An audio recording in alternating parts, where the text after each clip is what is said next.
Heather Bambrick. The current album is called You'll Never Know. And we just released it last year, and we've been doing lots of shows to promote it, and it happened to be nominated for a Juno Award. The nomination itself it's big for me. It was a collaboration of love, I think. Just coming together with the guys that I love playing with. We hadn't really recorded with that ensemble yet, so I got the band together and we worked out some arrangements, and then we got into the studio, and everybody contributed their own thing to the sound overall, and so it's kind of a group effort. I could learn my ABCs, bring home A's instead of D's, and my mom and dad I'd please if I had rhythm in my nursery rhymes. If anybody asked me, what do you do? Because you get asked that a lot of times. You know, what do you do for a living? But I know that I'm no fool if I had rhythm in my nursery rhymes. Probably overall I say I entertain. That's what I love to do.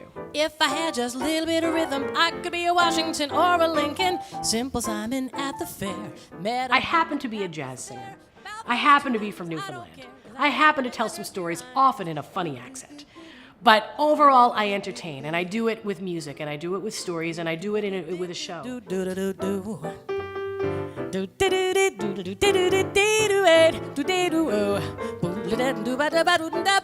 We're gonna make sure that we're doing our job to give you good music and good arrangements and good tunes, and some you may know and some you won't know. Before the record was actually released, I put it on the Reverb Nation, and then the Googles took it and put it on the Twitter and the Facebook. And it said, "Congratulations, your song, Lovers in a Dangerous Time, has been listened to 23 times this week." In the Canadian music industry, 23 listens is actually certified platinum. So, don't the hours grow shorter as the days go by?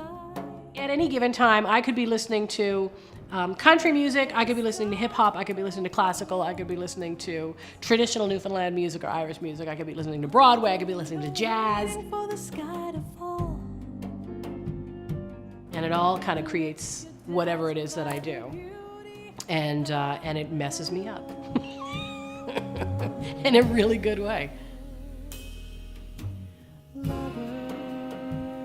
in a dangerous time. You know, someone once said it's like Ella Fitzgerald meets Carol Burnett, and I thought, yes, exactly, that's what I want it to be. It's fun, it's a party, it's what entertainment is supposed to be.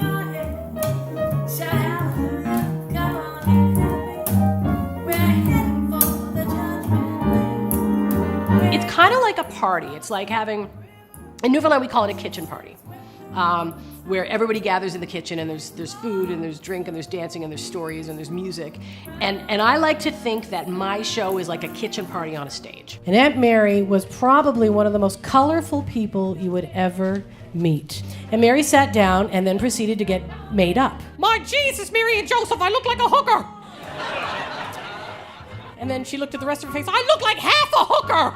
Beyond just the music, I want to make sure you have nothing else to worry about. Sit back, relax. And that's my responsibility. And for the next hour and a half, 2 hours, however long it is, you have nothing else to worry about but having a good time. As long as you're having a good time, my job is done. You got me on the go.